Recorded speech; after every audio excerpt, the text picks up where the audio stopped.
elle est morte. Et avec elle, quelque chose s'est brisé dans le silence de la France. Pas seulement une actrice, pas seulement une icône, mais une idée dangereuse et rare, celle d'une femme qui refusait de se taire, refusait de se plier, refusait de devenir ce que les autres attendaient d'elle. Et si vous croyez que cette histoire parle de cinéma ou de scandale, vous vous trompez lourdement, car ce qui va suivre parle de traces invisibles, de blessures qui ne se referment jamais, et d'une question qui dérange encore aujourd'hui: combien d'hommes peut-on aimer sans jamais se perdre complètement ? Pendant des décennies, Brigitte Bardot a été regardée comme un objet de désir, commentée comme un phénomène, jugée comme un problème. On a disséqué son corps, ses films, ses prises de position, ses silences. Mais presque personne n'a vraiment écouté ce qu'elle ressentait. Presque personne n'a voulu comprendre ce qui se jouait derrière le mythe. Car derrière l'image figée, il y avait une femme traversée par des rencontres qui ont laissé des marques bien plus profondes que n'importe quel rôle au cinéma. Avant de disparaître, Brigitte Bardot n'a pas voulu revenir sur ses succès. Elle n'a pas dressé le bilan de sa carrière. Elle n'a pas cherché à se défendre, ni à corriger son image. Ce qu'elle a laissé est bien plus fragile, bien plus intime. Elle a parlé d'hommes, 5 présences qui ont traversé sa vie et qui, d'une manière ou d'une autre, l'ont façonnée à jamais. Certains l'ont révélé, d'autres l'ont enfermé, d'autres encore lui ont appris que l'amour pouvait être aussi une forme de solitude. Et c'est là que la question devient impossible à éviter. Quels hommes ont réellement façonné la trajectoire de Brigitte Bardot et lequel de ces noms vous surprendrait le plus ? Voici les 5 hommes que Brigitte Bardot a emportés avec elle, non pas comme des trophées, mais comme des cicatrices. Numéro 5. Roger Vadim. Roger Vadim n'a pas seulement été le premier grand amour de Brigitte Bardot, il a été l'homme qui l'a projetée dans la lumière avant même qu'elle n'ait eu le temps de comprendre qui elle était vraiment. Avec lui, elle n'est pas entrée dans le cinéma, elle y a été arrachée, propulsée hors de l'adolescence, exposée à un regard collectif trop violent pour une jeune femme encore en construction. Vadim ne voyait pas en elle une compagne ordinaire, il voyait une promesse, un mythe à créer, une image à sculpter, une révolution à vendre au monde. Et Brigitte Bardot l'a souvent reconnu, sans lui, sa carrière n'aurait sans doute jamais existé de la même façon. Mais ce qu'elle a compris beaucoup plus tard, c'est que cette ascension fulgurante avait un prix terrible, celui de ne jamais vraiment se posséder soi-même. Dans leur relation, l'amour et le pouvoir se confondaient dangereusement. Vadim écrivait, décidait, orientait, regardait, tandis que Bardot avançait, fascinée, reconnaissante, mais peu à peu étouffée. Elle était filmée, interprétée, désirée, avant même d'avoir appris à se définir. Et ce déséquilibre a laissé une première fissure, une brèche intime qui ne s'est jamais totalement refermée. Ce n'était pas une relation violente au sens spectaculaire, c'était une domination douce, presque invisible, celle qui se cache derrière l'admiration et le succès, celle qui fait croire que l'on doit tout à l'autre, même sa propre identité. Leur séparation ne fut pas un scandale retentissant, elle ne s'est pas faite dans le bruit, mais dans une forme de désillusion silencieuse. Brigitte Bardot ne l'a pas quittée en claquant la porte, elle s'en est éloignée, comme on se détache d'un rêve devenu trop lourd à porter. Et ce départ a marqué un tournant fondamental. Pour la première fois, elle a compris que l'amour pouvait être indissociable d'une forme de contrôle, même lorsqu'il se présente sous les traits du génie et de la passion. Plus tard, elle n'a jamais cherché à effacer Roger Vadim de son histoire. Elle ne l'a ni renié, ni sali, mais elle a reconnu qu'il avait été le point de départ d'une méfiance durable envers les hommes qui prétendent savoir ce qui est bon pour elle. Avec lui, elle a appris la gloire, et avec lui, elle a aussi appris la solitude qui l'accompagne toujours. Roger Vadim reste ainsi le premier souvenir impossible à oublier, celui qui a donné naissance à la légende Bardot, mais aussi à la femme qui passera sa vie à tenter de reprendre le contrôle de son propre destin. Et si cette première histoire vous semble déjà lourde de conséquences, ne vous y trompez pas, ce n'était que le début, car après Vadim, Brigitte Bardot va croire trouver l'apaisement, la légèreté, presque un refuge, et c'est précisément là que l'illusion devient la plus dangereuse. Alors ne décrochez pas maintenant, car ce qui va suivre va changer votre regard sur Brigitte Bardot. Dites-moi en commentaire, à ce stade du récit, pensez-vous que la gloire libère ou qu'elle enferme ? Et dans la prochaine partie, nous entrerons dans un monde de luxe, d'hélicoptères et de silence glacé, là où l'amour semblait parfait en apparence, mais profondément vide de l'intérieur. Si cette histoire vous touche, abonnez-vous dès maintenant pour ne rien manquer de la suite, car ce qui arrive va changer votre regard sur Brigitte Bardot. Dites-moi en commentaire, à ce stade du récit, pensez-vous que la gloire libère ou qu'elle enferme ? Et dans la prochaine partie, nous entrerons dans un monde de luxe, d'hélicoptères et de silence glacé, là où l'amour semblait parfait en apparence, mais profondément vide de l'intérieur. Après Roger Vadim, Brigitte Bardot croit enfin apercevoir une issue, une porte de sortie, loin des rapports de force, loin de la fabrication d'un mythe qui l'a dévoré trop tôt. Et c'est là que surgit numéro 4, Gunther Sachs. Un nom qui sonne comme une promesse irréelle, presque un conte moderne. Avec lui, elle entre dans un univers qui semble suspendu hors du réel. Hélicoptères, villas vertigineuses, fêtes privées, voyages éclairs, argent sans limites apparentes, tout ce que le monde associe instinctivement au bonheur absolu.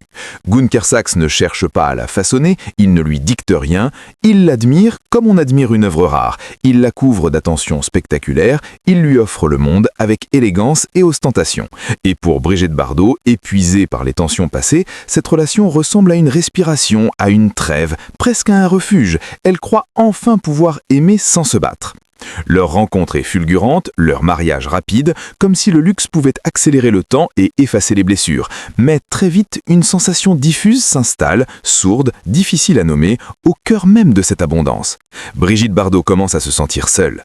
Gunther Sachs est un homme du mouvement, de l'instant, de la distraction permanente. Son amour est brillant, généreux, mais il glisse à la surface des choses, sans jamais vraiment s'ancrer. Et dans ses palais trop grands, le silence devient pesant, plus lourd encore que les conflits qu'elle a connus auparavant. Elle comprend alors une vérité dérangeante. Le confort matériel ne remplace jamais la présence réelle. Les gestes spectaculaires n'apaisent pas les angoisses intimes, et l'on peut se sentir terriblement abandonné au milieu de tout. Leur séparation se fait sans éclat, sans scandale, comme une évidence triste, deux solitudes qui n'ont jamais réussi à se rejoindre. Brigitte Bardot ne parlera jamais de Gunther Sachs avec colère, mais avec une lucidité mélancolique. Il restera pour elle l'homme qui lui a offert le monde, sans jamais pouvoir lui offrir ce dont elle avait le plus besoin. Un rêve doré, sublime en apparence, mais profondément vide lorsqu'on tente de s'y reposer. Et c'est précisément après cette illusion que quelque chose se fissure définitivement en elle, car elle va comprendre que l'amour peut être violent même lorsqu'il est poli, qu'il peut être destructeur même lorsqu'il est élégant, et c'est dans cet état de vulnérabilité qu'entre en scène numéro 3, Serge Gainsbourg. Avec Serge Gainsbourg, rien n'est apaisé, rien n'est confortable, rien n'est lisse. Il n'est pas un refuge, il est une provocation permanente, une collision frontale, une intelligence brute qui dérange autant qu'elle fascine. Gainsbourg ne cherche pas à protéger Bardot du regard des autres, il l'expose, il la défie, il la pousse sur un terrain où la frontière entre liberté et mise à nu devient dangereusement floue. Entre eux, il n'y a pas de promesse de durée, seulement une intensité brûlante, une compréhension instinctive née d'une même lassitude face au jugement public, d'un même mépris pour les conventions. Leur relation n'est pas faite pour durer, elle est faite pour marquer. Et la chanson qu'ils enregistrent ensemble suffit à transformer cette proximité en scandale national. Leur intimité devient un débat public et Brigitte Bardot se retrouve enfermée dans une image qu'elle n'a jamais entièrement choisie.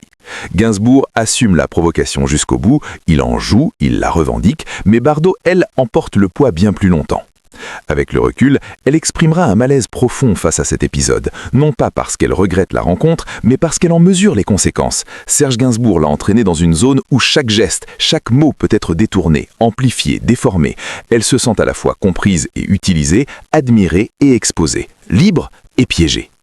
Il n'y a jamais eu entre eux une histoire d'amour au sens classique, ce fut une collision, brève, irréversible, et cette collision lui a révélé la violence symbolique de la célébrité.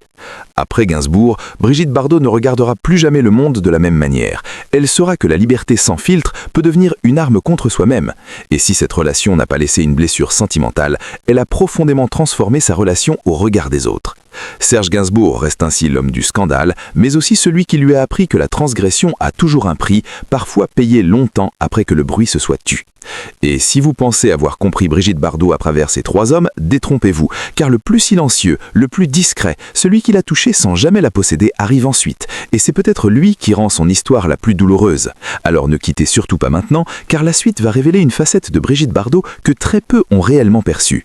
Si vous voulez comprendre jusqu'au bout ce qui a façonné Brigitte Bardot, abonnez-vous pour ne pas manquer la suite. Dites-moi en commentaire lequel de ces hommes vous semble le plus destructeur, celui qui brise par la domination, par le vide ou par le scandale. Et dans la prochaine partie, nous entrerons dans une histoire d'amour silencieuse, pure en apparence, mais condamnée dès le départ. Une histoire qui prouve que même la douceur peut laisser des cicatrices invisibles. Après le tumulte, après le luxe vide et le scandale brûlant, Brigitte Bardot rencontre enfin le silence. Et ce silence a un nom. Numéro 2, Jean-Louis Trintignant, un homme à l'opposé de tout ce qu'elle a connu jusque-là. Pas de démonstration, pas d'éclat, pas de domination déguisée. Seulement une présence discrète, presque fragile, qui observe plus qu'elle ne parle. Avec lui, Brigitte Bardot ne se sent ni fabriquée comme un mythe, ni exposée comme un symbole. Elle se sent regardée comme une femme, simplement. Et cette sensation, pour elle, est d'une rareté bouleversante. Trintignant n'essaie pas de la posséder, il ne cherche pas à la sauver non plus. Il partage avec elle une gravité intérieure, une mélancolie contenue, une conscience aiguë de leurs propres failles. Et entre eux, quelque chose naît sans bruit, sans promesse grandiloquente, mais avec une intensité profonde. Cette relation devient une respiration, un refuge intérieur, un amour qui n'a pas besoin de s'expliquer. Mais très vite, cette douceur révèle aussi sa limite, car Jean-Louis Trintignant est un homme habité par ses propres blessures, par un poids intérieur que Brigitte Bardot reconnaît trop bien, et leurs silences, d'abord apaisants, deviennent parfois trop lourds à porter à deux. Ils s'aiment sincèrement, mais cet amour ne parvient jamais à se transformer en vie commune. Il reste suspendu, fragile, condamné par les circonstances et par leur fragilité respective. Il n'y a pas de trahison, pas de rupture violente, seulement l'acceptation douloureuse que certaines relations, même vraies, même profondes, ne trouvent pas leur place dans le quotidien. Brigitte Bardot parlera toujours de Trintignant avec une pudeur intacte, comme d'un amour pur, sans faute, et c'est précisément cette pureté qui le rend si difficile à oublier. Car il n'y a personne à accuser, ni lui, ni elle-même. Il lui apprend une vérité cruelle. L'amour ne suffit pas toujours, même lorsqu'il est sincère, même lorsqu'il est doux. Et parfois, les blessures les plus durables sont celles qui ne font aucun bruit. Jean-Louis Trintignant restera ainsi l'homme qu'elle a aimé sans scandale, sans éclat, mais avec une intensité que le temps n'a jamais effacée. Celui qui lui a montré que la douceur pouvait aussi faire mal. Et pourtant, malgré cette relation presque idéale, Brigitte Bardot n'est pas au bout de son chemin. Car l'histoire la plus lourde, la plus enfermante, celle qui la marquera à jamais, arrive ensuite. Numéro 1, Jacques Charrier. Et avec lui, l'amour cesse d'être une question de désir ou de silence pour devenir une question de survie intérieure. Lorsque Brigitte Bardot épouse Jacques Charrier, elle croit encore qu'une forme de stabilité est possible, qu'elle peut concilier son besoin vital de liberté avec les attentes d'un couple, d'une famille. Mais très vite, cette union révèle un autre visage. Charrier incarne un regard plus rigide, plus normatif, un regard qui ne cherche pas à comprendre ce qu'elle est, mais à la ramener sans cesse à ce qu'elle devrait être. Brigitte Bardot se sent observée, jugée, contenue. Et cette sensation d'enfermement s'installe insidieusement, jour après jour, jusqu'à devenir étouffante. La naissance de leur fils bouleverse tout. Pour la première fois, elle éprouve un attachement qui dépasse tout le reste, un amour absolu, instinctif. Mais cet amour maternel s'accompagne d'une pression immense, car elle se sent désormais prise au piège entre deux forces contradictoires, être mère et rester elle-même, aimer sans disparaître. Cette tension permanente devient insupportable. Le mariage se transforme en prison morale, un espace où elle ne trouve ni refuge, ni compréhension, seulement la culpabilité et la perte progressive de soi. La séparation n'apporte pas de libération immédiate, elle laisse derrière elle un mélange violent de tristesse, de colère et de honte. Et Jacques Charrier ne devient pas seulement un ancien mari, il devient le symbole d'une période où Brigitte Bardot a eu le sentiment de s'être trahie elle-même. Elle n'a jamais cherché à réécrire cette histoire pour se donner le beau rôle. Elle a reconnu ses contradictions, ses erreurs, mais elle a aussi affirmé que cette relation avait marqué un point de non-retour. Après Charrier, elle ne croira plus jamais au compromis imposé au nom d'un bonheur attendu. Et si Jacques Charrier occupe la première place dans cette liste, ce n'est pas parce qu'il a été l'homme qu'elle a le plus aimé, mais parce qu'il est celui qui a laissé la trace la plus profonde, celle qui change à jamais la façon d'aimer. Et si vous pensez que cette histoire s'arrête ici, vous vous trompez, car ce qui reste à comprendre maintenant, ce n'est pas ce que ces hommes lui ont fait, mais ce qu'elle en a tiré. Et c'est précisément là que se cache la vérité la plus dérangeante sur Brigitte Bardot.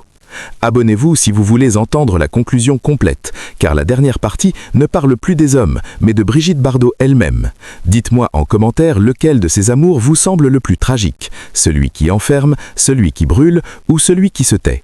Et dans la prochaine partie, nous révélerons pourquoi Brigitte Bardot n'a jamais cherché l'amour parfait, mais quelque chose de bien plus dangereux et plus rare. Et maintenant que tous les noms ont été prononcés, maintenant que les visages se sont superposés, une évidence s'impose avec une clarté presque brutale. Brigitte Bardot ne parlait pas vraiment d'eux lorsqu'elle évoquait ces 5 hommes. Elle parlait d'elle-même, de ses fractures intérieures, de ses tentatives répétées pour aimer sans disparaître, de son combat constant pour rester fidèle à ce qu'elle ressentait, même lorsque cela dérangeait, même lorsque cela lui coûtait cher. Elle n'a jamais dressé cette liste pour régler des comptes. Elle ne cherchait ni absolution ni justification. Si elle a évoqué ces hommes avant de disparaître, c'est parce qu'ils représentaient chacun une étape décisive de sa vie intérieure. Des passages, des chocs, des apprentissages parfois cruels, mais toujours révélateurs. Roger Vadim lui a appris la gloire et la perte de contrôle. Gunther Sachs lui a montré que le monde entier ne suffit pas à combler le vide. Serge Gainsbourg lui a révélé la violence symbolique de l'exposition permanente. Jean-Louis Trintignant lui a offert une douceur aussi vraie qu'impossible. Et Jacques Charrier lui a fait comprendre, dans la douleur, que renoncer à soi-même est parfois le plus grand sacrifice que l'on puisse s'imposer. Aucun d'eux n'est un monstre caricatural, aucun n'est un sauveur absolu. Ils sont des hommes, avec leurs limites, leurs aveuglements, leurs failles. Mais ensemble, ils dessinent le portrait d'une femme qui a refusé de se plier au rôle qu'on voulait lui imposer, quitte à payer le prix le plus élevé, celui de la solitude, de l'incompréhension, de la culpabilité. Brigitte Bardot n'a jamais prétendu être un modèle, elle n'a jamais cherché à incarner la femme idéale, elle a seulement voulu rester honnête avec elle-même, jusque dans ses erreurs, jusque dans ses contradictions, jusque dans ses refus. Sa disparition a laissé un silence particulier, pas celui d'une star que l'on pleure mécaniquement, mais celui d'une voix qui ne trichait pas, d'un regard qui n'a jamais appris à mentir. Et ces 5 hommes font désormais partie de ce silence, non plus comme des figures publiques, mais comme des fragments d'une mémoire intime qu'elle a emportée avec elle. Peut-être que Brigitte Bardot n'a jamais cherché l'amour parfait, peut-être cherchait-elle simplement un amour qui ne l'oblige pas à s'effacer, un amour qui ne demande pas de renoncer à soi pour exister à deux. Et si elle n'a jamais cessé de se souvenir de ces hommes, c'est parce qu'ils lui ont tous appris, chacun à leur manière, une vérité qu'elle n'a jamais cessé de défendre. On peut aimer profondément sans disparaître pour l'autre. On peut aimer sans se trahir.